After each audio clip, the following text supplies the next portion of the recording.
तो जिस तरह से हमने अपनी लास्ट वीडियो के अंदर बात करी थी मार्वल कॉमिक्स के टॉप 10 वेपन्स के ऊपर, तो वो वीडियो आप लोगों ने बहुत ही ज़्यादा पसंद करी थी। लेकिन आप लोगों की मुझसे काफ़ी ज़्यादा शिकायतें भी थी कि इसके अंदर से आपने इन्फिनिटी स्टोन्स, कॉस्मिक क्यूब जैसे मशहूर वेपन्स जो कि मार्वल कॉमिक्स के अंदर है उसको अपनी लिस्ट में क्यों नहीं रखा। तो मैंने आप लोगों को उस वक्त बताया था कि मेरी नज़र में कुछ चीज़ें ऐसी हैं मार्वल कॉमिक्स के अंदर जिनको लोग वेपन तो बोलते हैं, लेकिन वो सही मायने में वेपन नहीं है, बल्कि वो आर्टिफैक्ट्स हैं। और आर्टिफैक्ट्स में आपको पहले समझाता चलूँ कि वो ऐसे ऑब्जेक्ट्स होते हैं जो कि बहुत ज़्यादा पावरफुल होते हैं और उनका इस्तेमाल करके उनको वेपनाइज किया जा सके। लेकिन ये ज़रूरी नहीं है कि हर एक आर्टिफैक्ट एक वेपन की तरह ही इस्तेमाल हो, उसकी पावर सोर्स को किसी और तरीके के लिए, किसी और इस्तेमाल के लिए भी इस्तेमाल किया जा सकता है। लेकिन कॉमिक्स के अंदर आर्टिफैक्ट्स बनाने का मकसद यही होता है ज़्यादातर कि उनको वेपन की तरह इस्तेमाल किया जा सके। तो हमारी पिछली वीडियो के अंदर इतने ज़्यादा वेपन्स मौजूद थे कि मैंने सोचा कि हम एक आर्टिफैक्ट्स के ऊपर अपनी अलग वीडियो बनाएंगे ताकि टॉप 10 की वीडियो में हर एक वेपन और आर्टिफैक्ट को आने का मौका मिल सके। तो इसलिए आज की जो बेसिकली हमारी वीडियो होने वाली है, इसके अंदर हम मार्वल कॉमिक्स के टॉप 10 आर्टिफैक्ट्स के ऊपर बात करेंगे जो कि बहुत ही ज़्यादा पावरफुल आर्टिफैक्ट्स होने वाले हैं। और अभी जो इसके अंदर आपको आर्टिफैक्ट दिखने वाले हैं ये सिर्फ मार्वल यूनिवर्स के अंदर नहीं बल्कि मार्वल मल्टीवर्स के अंदर से मैंने पिक किए हैं। सो guys, this is speed tiger और आज की इस वीडियो के अंदर हम बात करने वाले हैं टॉप 10 पावरफुल आर्टिफैक्ट्स इन मार्वल कॉमिक्स। तो चलिए बिना किसी और बात के इस वीडियो को स्टार्ट करते हैं।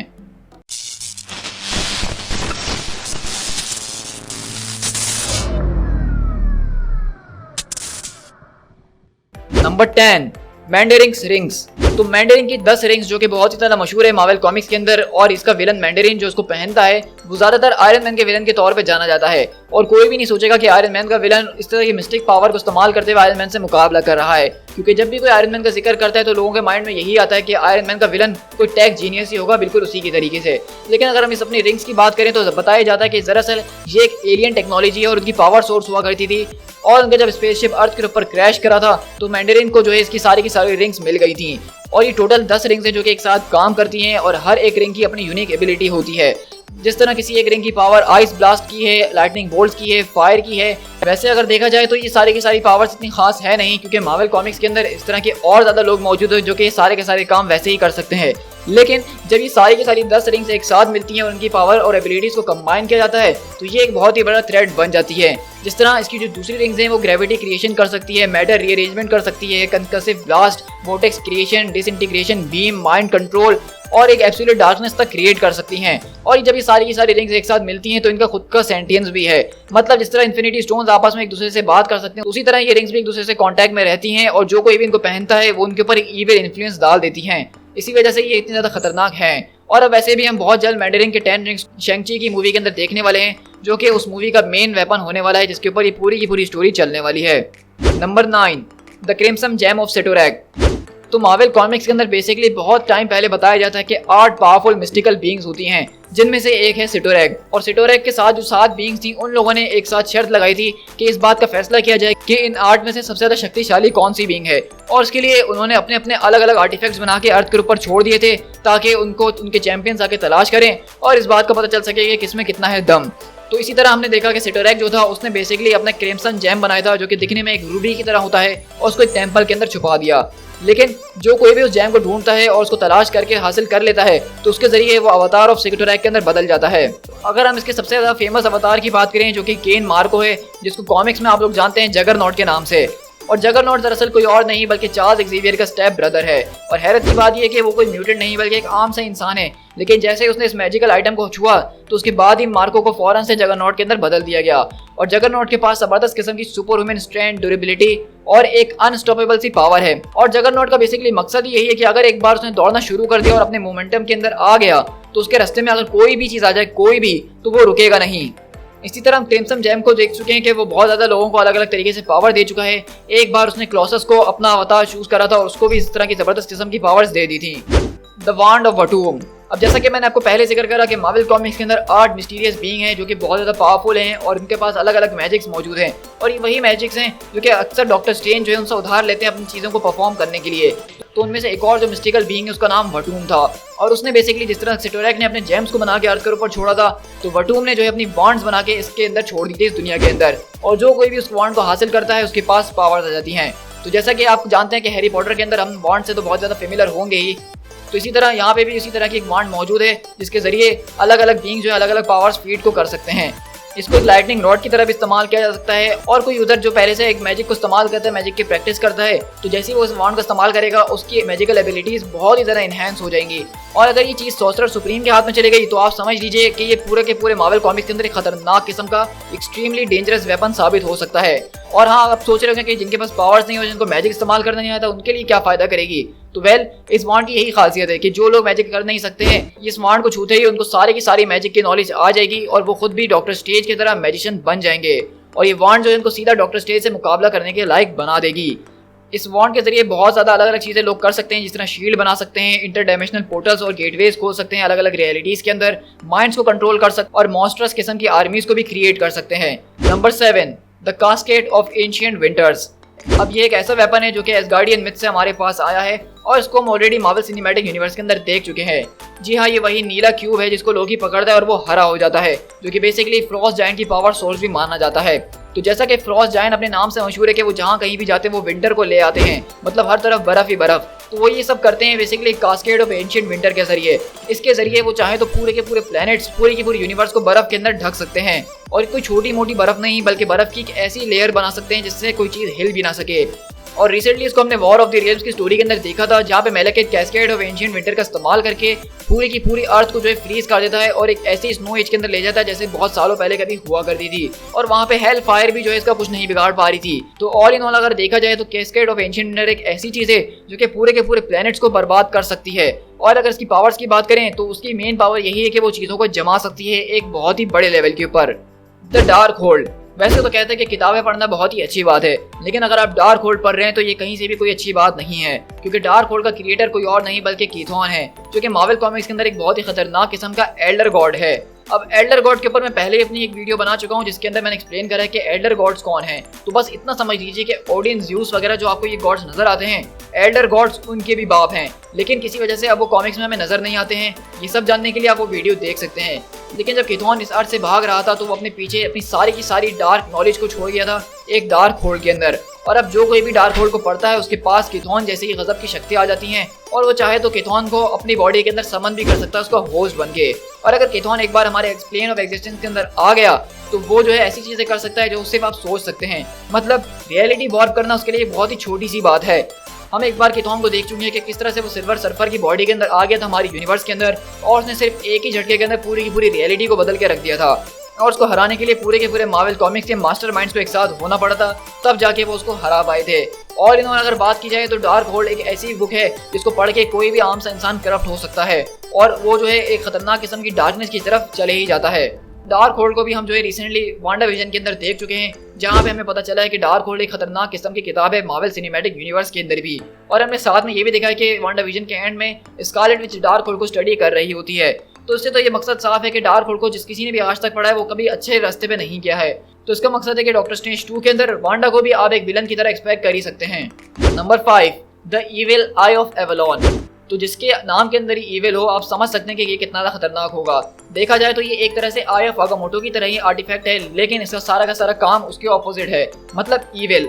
इसके पास वही सारी शक्तियाँ यानी कि मैजिक यूजर्स की पावर को इनहेंस कर देना, उनको वो चीज़ें दिखा देना जो वो अपनी नॉर्मल आंखों से नहीं देख सकते हैं, मॉलिक्यूल्स को रीअरेंज कर देना, लोगों को जो है डस्ट के अंदर बदल देना, और अपने सामने वाले मैजिक यूजर का मैजिक बिल्कुल नलीफाई कर देना। मतलब वो आपके सामने से बड़बड़ाता रह जाएगा अपने मंत्र, लेकिन उसके जादू आपके ऊपर कोई असर नहीं होने वाला है। इसके जरिए आप स्पेस एंड टाइम के अंदर ट्रैवल कर सकते हैं, फोर्स फील्ड को क्रिएट कर सकते हैं, और इस तरह के इतने गजब काम जो आप सिर्फ सोच ही सकते हैं। इविल आई ऑफ एवलॉन को ये बताया जाता है कि उसके जरिए आप हर वो चीज़ करते हैं जो कि नेसेसरी है, चाहे वो फिजिक्स के रूल्स को फॉलो करती भी हो या ना करती हो।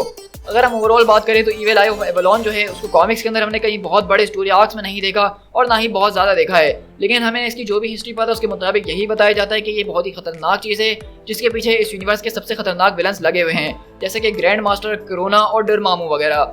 Number 4, eye of Agamotto. तो आगामोटो जो कि अर्थ का सबसे पहला सॉर्सरर सुप्रीम माना जाता है, ये आंख उसी की बताई जाती है जो कि अपने आने वाले आगे के सॉर्सरर सुप्रीम्स के लिए एक गाइडेंस के तौर पे छोड़ कर गया था। आई ऑफ आगामोटो एक पावरफुल आर्टिफैक्ट है जो कि सिर्फ एक सॉर्सरर सुप्रीम को ही दी जाती है। अगर कोई शख्स सॉर्सरर सुप्रीम है और अब वो अब सॉर्सरर सुप्रीम नहीं रहा है तो आई ऑफ आगामोटो उसके पास से छीन ली जाएगी और वो खुद ब खुद अपने अगले सॉर्सरर सुप्रीम को ढूंढ के उसके पास चले जाएगी। आई ऑफ आगामोटो ही है जो कि अर्थ के सॉर्सरर सुप्रीम को चुनती भी है, क्योंकि इसके अंदर आगामोटो की पूरी स्पिरिट मौजूद है, जो कि अर्थ का सबसे पहला सॉर्सरर सुप्रीम था और वो भी एक एल्डर गॉड का ही बेटा था। इसके ऊपर मैं ऑलरेडी एक वीडियो बना के कवर कर चुका हूँ, जो कि मैजिक इन मार्वल कॉमिक्स के अंदर मैंने शेयर करी थी। अगर हम आई ऑफ आगामोटो की पावर्स की बात करें तो ये एक तरह की ब्लाइंडिंग लाइट को छोड़ सकती है, जो कि सारे के सारे डेविल्स और डेमंस की जो है वीकनेसेस को रिवील कर सकती है। इसके पास जो है बहुत ज़्यादा टेलीपैथिक और टेलीकिनेटिक एबिलिटीज मौजूद हैं, जिसके जरिए आप अपनी उंगलियों के इशारों पर किसी को भी नचा सकते हैं, मतलब फिजिकली और मेंटली दोनों तरीकों से आप किसी के भी दिमाग में घुस सकते हैं और आपको वो चीज़ें नजर आ सकती हैं जो कि आम इंसान को नजर नहीं आती, सिर्फ एक सॉर्सरर सुप्रीम उसको देख सकता है। लेकिन अब मजेदार बात यह है कि मार्वल सिनेमैटिक यूनिवर्स के अंदर आई ऑफ आगामोटो को जो है एक इन्फिनिटी स्टोन के तौर पे दिखाया गया था, जो कि टाइम ट्रेवल करता है, यानी कि टाइम स्टोन। लेकिन कॉमिक्स के अंदर आई ऑफ आगामोटो का रिलेशन इन्फिनिटी स्टोन से कहीं भी दूर दूर तक नहीं था। और मुझे कहीं ना कहीं इस बात का दुख जरूर है कि मार्वल सिनेमैटिक यूनिवर्स के अंदर आई ऑफ आगामोटो को अगर आगामोटो की ही आंख के तौर पे बताया जाता कि वो एक पावरफुल सॉर्सरर सुप्रीम था और उसी की ये आंख है, तो इसके जरिए हमें आगे शायद मैजिक के हवाले से और ज़्यादा अच्छी मिस्ट्रीज देखने को मिलती। लेकिन अब जैसा कि हमें पता है कि आई ऑफ आगामोटो का तो काम ही खत्म हो चुका है, क्योंकि इन्फिनिटी स्टोन यानी कि वो हरा पत्थर थैनोस ने अपने कब्जे में जो ले लिया था और उसने उसको बर्बाद भी कर दिया है। Number 3, the cosmic cube. अब अगर कॉस्मिक क्यूब की आपने ये तस्वीर देखी होगी तो आपके माइंड में सबसे पहले एक ही चीज़ आएगी कि भाई ये तो डेसरेक्ट है, तुम्हारा दिमाग खराब हो गया, ये कॉस्मिक क्यूब कहाँ से आ गया। हाँ, मैं मानता हूँ कि मार्वल सिनेमैटिक यूनिवर्स के अंदर स्पेस स्टोन को एक डेसरेक्ट क्यूब की तरह दिखाया गया है, जो कि नीला और चमक रहा होता है। लेकिन कॉमिक्स के अंदर इसी तरह का एक और क्यूब मौजूद है जिसको कॉस्मिक क्यूब कहा जाता है, और इसका भी इन्फिनिटी स्टोन या स्पेस स्टोन से दूर दूर तक कोई लेना देना नहीं है। ये वो छोटी छोटी चेंजेस जो कि मार्वल सिनेमैटिक यूनिवर्स में की गई थी मार्वल कॉमिक्स के कंपैरिजन के अंदर। कॉस्मिक क्यूब जो एक बहुत ज़्यादा पावरफुल आर्टिफैक्ट है और उसकी सबसे बड़ी जो शक्ति है वो ये है कि वो रियलिटी को ऑल्टर कर सकती है। मतलब इसका यूज़र, इसके हाथ में अगर एक बार कॉस्मिक क्यूब लग जाए तो वो इस यूनिवर्स को बिल्कुल अपनी इमेज में बना सकता है जैसा वो चाहे, और इसकी कोई लिमिट नहीं है कि वो इस दुनिया को कितना बदल सकता है या इस रियलिटी को कितना बदल सकता है, क्योंकि इसकी जो पावर का सोर्स है वो कोई और नहीं बल्कि बियॉन्ड वर्स है। यानी कि मार्वल सिनेमैटिक यूनिवर्स के अंदर जो सबसे पावरफुल रेस बियॉन्डर्स की है, उनकी यूनिवर्स में जो पावर मौजूद है उसी का पावर सोर्स ये इस्तेमाल करती है कॉस्मिक क्यूब। अब बियॉन्डर्स कौन है, अगर आपको ये भी नहीं पता तो आपको सच में मार्वल कॉमिक्स पढ़ने की जरूरत है। लेकिन फिक्र करने की कोई बात नहीं है, मैंने बियॉन्डर्स के ऊपर भी ऑलरेडी एक वीडियो बना दी है, इसमें आपको बियॉन्डर्स का कॉन्सेप्ट भी समझ में आ जाएगा। तो बेसिकली कॉस्मिक क्यूब जो है वो बियॉन्डर के एनर्जी से बना हुआ है और इसके जरिए रियलिटी को मैनिपुलेट किया जा सकता है बहुत ही बड़े लेवल के ऊपर। इसके जरिए हमने देखा था कि किस तरह से सीक्रेट एम्पायर का इवेंट हुआ था मार्वल कॉमिक्स के अंदर, जहाँ में पूरी की पूरी रियलिटी बदल दी गई थी और कैप्टन अमेरिका को एक हाइड्रा का एजेंट बना दिया गया था। अगर हम मार्वल सिनेमैटिक यूनिवर्स में बात करें तो मुझे नहीं लगता हम बहुत जल्द कॉस्मिक क्यूब को देखने वाले हैं, क्योंकि हम ऑलरेडी डेसरेक्ट क्यूब को इतने टाइम से देखते हुए आ रहे हैं और डेसरेक्ट क्यूब एक ऐसी चीज़ है जो कि एमसीयू से बाहर निकलने का नाम ही नहीं ले रहा है। मतलब हमने सोचा था कि अब डेसरेक्ट क्यूब को हम कभी नहीं देखेंगे एंड गेम के बाद, लेकिन अब लोकी सीरीज के अंदर हमें फिर से डेसरेक्ट नजर आने वाला है। Number 2, the infinity James. तो इन्फिनिटी जेम्स के बारे में कौन नहीं जानता है। मतलब मार्वल सिनेमैटिक यूनिवर्स के अंदर 23 मूवीज को बनाया गया है जो कि इसी के प्लॉट के इर्द गिर्द घूम रही थी और यही पूरे के पूरे फेज 1 से लेके फेज 3 का मगफिन था और सारी की सारी स्टोरीज इसके ही अराउंड चल रही थी। तो इन्फिनिटी जेम्स, जिनको मूवीज में हम इन्फिनिटी स्टोन्स के नाम से जानते हैं, उनको कॉमिक्स में सबसे पहले इन्फिनिटी जेम्स या सोल जेम्स के नाम से रेफर किया जाता था। और ये सारे के सारे जेम्स जो है कॉमिक्स के अंदर बहुत ही ज़्यादा पावरफुल माने जाते हैं इंडिविजुअल लेवल्स के ऊपर ही।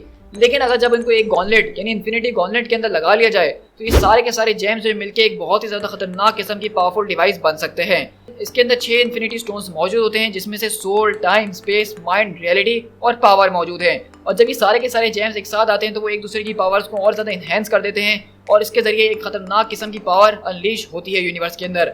अगर हम इन्फिनिटी स्टोन्स या इन्फिनिटी जेम्स की बात करते हैं तो वहाँ पे दूसरा नाम हमेशा थैनोस का आता है, चाहे वो सिनेमैटिक यूनिवर्स हो या कॉमिक्स ही क्यों ना हो, क्योंकि थैनोस जो है उसका एक बहुत ही बड़ा ऑब्सेशन है इन्फिनिटी स्टोन्स को अपने पास कलेक्ट करके रखना और उसका इस्तेमाल करना। इन्फिनिटी स्टोन्स का इस्तेमाल करते हुए थैनोस ने मूवीज और कॉमिक्स दोनों में ही जो है आधी पॉपुलेशन को खत्म कर दिया था इस पूरी की पूरी यूनिवर्स की। यहाँ तक कि उसने सिर्फ इंसानों को नहीं बल्कि पेड़ पौधे, जानवर, परिंद सबको जो है आधा कर दिया था, और वो भी सिर्फ एक ही चुटकी के अंदर। और इन्हीं इन्फिनिटी जेम्स का इस्तेमाल करते हुए थैनोस ने कॉमिक्स के अंदर सारी कॉस्मिक एंटिटीज को अपने कब्जे में कर लिया था और उनको कैद कर लिया था। इन्फिनिटी, इटर्निटी, इन बिटवीनर और गैलेक्टस वगैरह जितनी भी कॉस्मिक एंटिटीज हैं सब थैनोस की उंगलियों पर नाच रहे थे। ऑल इन ऑल अगर इसको शॉर्ट करके बताया जाए तो ये इन्फिनिटी स्टोन्स एक बहुत ही पावरफुल चीज़ है और जो कोई भी इसको एक बार हासिल कर ले तो उसकी टेम्पटेशन बढ़ती ही रहती है। अगर हम कॉमिक्स की बात करें तो कॉमिक्स में ये बताया जाता है कि इन्फिनिटी स्टोन की सबसे बड़ी वीकनेस ये है कि वो सिर्फ अपनी ही यूनिवर्स के अंदर उसको इस्तेमाल किया जा सकता है।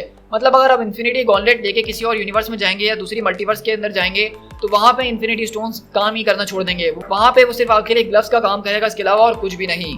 तो नंबर 1 पे जाने से पहले हमारे पास कुछ ऑनरेबल मेंशंस हैं जो कि बहुत ही पावरफुल आर्टिफैक्ट्स हैं लेकिन इस लिस्ट में हमारे आ ना सके। तो सबसे पहले हमारे पास है एम ग्रांड क्रिस्टल।